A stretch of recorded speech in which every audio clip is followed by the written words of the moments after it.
Good happy Saturday morning, July 9, 2022. I'm Riley King, and welcome to this Saturday morning edition of the Riley King Newscast, right here on the Riley King Network. We have a lot of news to get to this Saturday morning, so let's get started right now.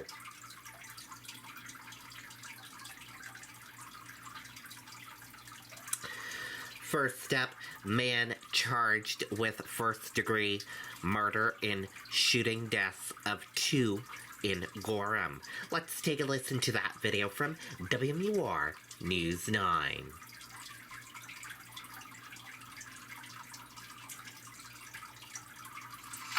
Whoa, sorry, you probably didn't catch all that. Well, as you can see, Fidium is fast. Well, the New Hampshire Attorney General's office tells us 33-year-old Craig Kevill was taken into custody in Arlington, Massachusetts earlier Friday. And for the family members of one victim, they tell us his arrest brings a little bit of closure. This was the scene on Main Street in Gorham on April 27th after police found 2 people shot dead inside of this home. On Friday, the New Hampshire Attorney General's office announced that 33-year-old Craig Kevill, formerly of Berlin, New Hampshire, was arrested in Arlington, Massachusetts, and charged with the first-degree murders of 28-year-old Holly Banks and 42-year-old Keith LaBelle. Relief, very much so. I think it's been extremely hard, both on my family and on Holly Banks' family. Keith LaBelle's mother, Beverly, tells News 9 Friday's arrest brings her family one step closer to closure. You can't bring the person back naturally, but I mean, to at least get justice for their children and for everyone involved here is, would be a little bit of a relief. Following a months-long investigation, authorities produced an arrest warrant for Kevill on Thursday. He was arrested without incident in Arlington Friday. Since day one, all the law enforcement authorities have been working hard on this case to gather up all the evidence, process it, interview witnesses, do all the things that are necessary in order to make a determination that we're able to achieve probable cause in this case and make the arrest. We are just so thankful for the New Hampshire Crime Lab, the prosecutor's office, and everyone involved in this investigation to have gotten to this point. We were extremely relieved. And right now, Kevill is being held as a fugitive from justice in Massachusetts. He's expected to be arraigned on that charge sometime next week. Live in Concord tonight, Scott Cook, WMUR News 9. Okay, and there you go on that video and that report. Body of missing California man found near Bow Trail. Let's take a listen to that video from WMUR News 9. Whoa, sorry, you probably didn't catch all that. Well, as you can see, Fidium is I had spoken with his older brother earlier today, Curtis, who described him as an avid outdoorsman. Right now, police say the death does not appear to be suspicious, but the medical examiner is investigating the cause.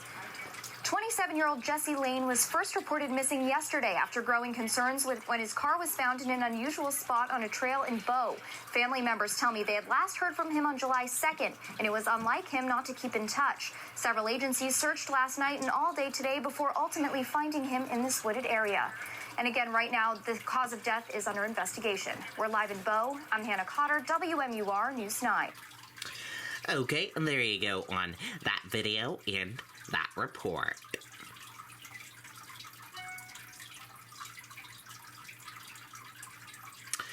Autopsy results released after woman found shot to death in Allstead. Let's take a listen to that video from WMUR News 9. Whoa, sorry, you probably didn't catch all that. Well, as you can see, Fidium is fast. How fast? 2 gig download and upload fast. But we know speed isn't everything. That's why we also offer whole home Wi-Fi connectivity, an easy-to-use app, and so much more. And we do have breaking news right now from Allstead. Police now say the deaths of a husband and wife or murder-suicide. Police were called to a home on Bonnie Bray Drive last night where they found the bodies of Stephen and Alicia Lawler. Police say it appears Stephen shot and killed his wife before taking his own life. Investigators are still working to learn more about the situation.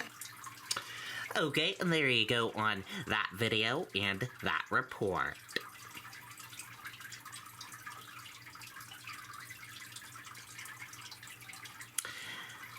Five new deaths in New Hampshire attributed to COVID-19. Let's take a listen to that video from WMUR News 9. Whoa, sorry, you probably didn't catch all that.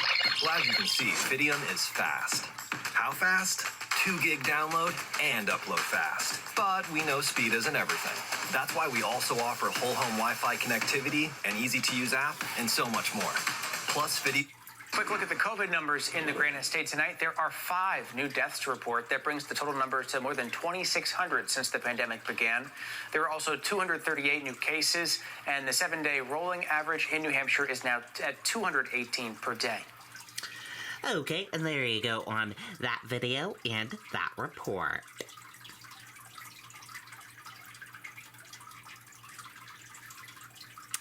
Police identify woman who drowned in Salmon Falls River in Rochester. Let's take a listen to that video from WMUR News 9. Whoa, sorry, you probably didn't catch all that. Well, as you can see, Fidium is fast. How fast? 2 gig down. A Rochester woman is dead tonight after drowning in the Salmon Falls River. Police got the call for a possible drowning yesterday afternoon. When they arrived, they found 40-year-old Doreen Allen in the water. Officers pulled her out and attempted CPR. Allen was taken to the hospital and pronounced dead. Police are asking anyone who knows about the incident to reach out.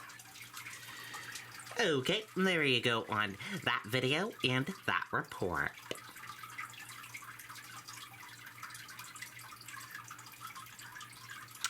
New Hampshire man who stormed Omaha Beach on D-Day died on 4th of July at the age of 99. Let's take a listen to that video from WMUR News 9. Whoa, sorry, you probably didn't catch all that. Well, as you can see, Fidium is... 1944, whereas Ray has served as an American technical sergeant driving supply trucks via an envoy called the Early Discharge in 1946 and became a master technician in Lawrence, Massachusetts for 40 years.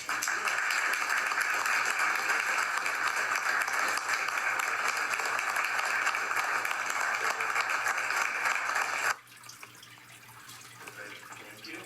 Great. Congratulations. Thank you so much. Oh, we need anything. Well, I'll come down. I'll have some coffee.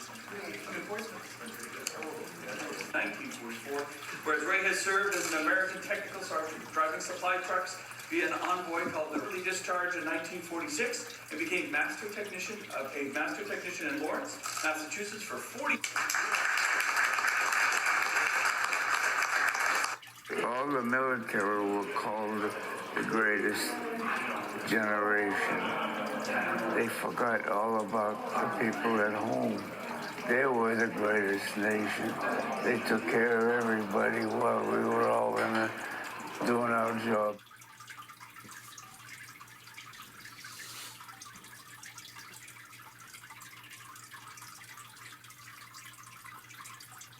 Okay, and there you go on that video.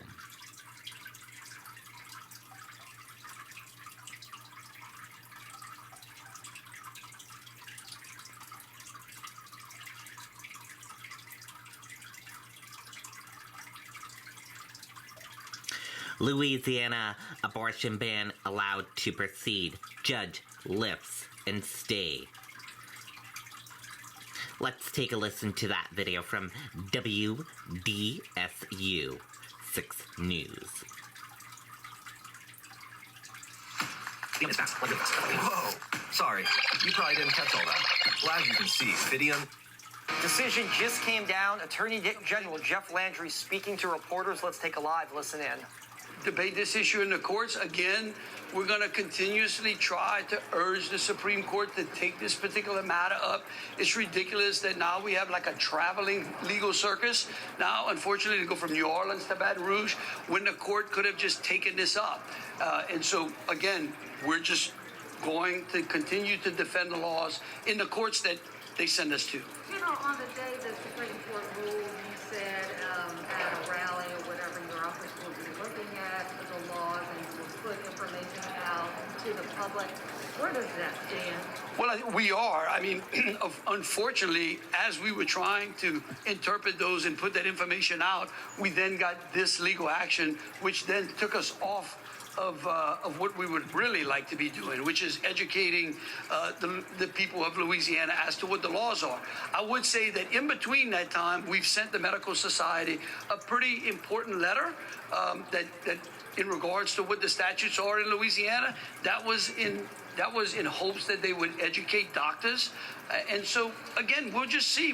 I'm sure we'll see y'all all in Baton Rouge pretty soon. I just want to ask about the Louisiana State Medical Society. Are you working with them to provide clearer guidance to doctors on what is termed a medical emergency for a woman? If they have called, we have spoken to both the Medical Society and the Medical Board. We're trying to work through particular issues that doctors have to try to clarify the concerns that they have. Again, these are the kind of things, unfortunately, that disrupt us from being able to do that. If everyone would simply respect the legislature and Louisiana's Constitution, and if you don't like Louisiana's laws or Louisiana's Constitution, you can go to another state. That's what the court did in this case. I think it's important for people to recognize that the United States was formed by states being able to be sovereign and independent and people to be able to govern themselves inside of their states. If you don't like the laws of the states, you can move to one under which you like. That's the greatness about America. That's the greatness about the decision, quite frankly. And with no abortions. Abortion providers right now are performing abortions. Do this news haven't got to them yet? Should they be prosecuted? What type of leeway should these people get? Well, we got plenty of cameras out here, and you all look like you'll do a great job, and I'm sure they'll get it immediately. I'm sure they all follow. Got an abortion in the last hour, so those doctors be prosecuted. Well, I mean, look, those doctors should have been reading the laws of the state since Dobbs. Okay, was put out. But, well, again, we sent the Medical Society. Just because there's a temporary order enjoining me doesn't mean that the law is not valid. Let me repeat this one last time. A law is always presumed to be constitutional until a court rules otherwise. So anyhow, thank y'all very much. One quick question, please. With fewer abortions or no abortions means more children and more pregnant mothers, what is your plan to fund education and healthcare? Look, I think it's a great question. Again, I've spoken to a number of organizations out there that existed even prior to the Dobbs decision. There are a number of crisis pregnancy centers. There's a lot of faith-based organizations out there that are willing to work with women. The legislature can absolutely address those particular issues. My job as the Attorney General that the people of this state gave me was to enforce the laws of this state. So thank y'all very much. Really do appreciate it. Spelling of your name, please. B-A-L-H-O-F-F.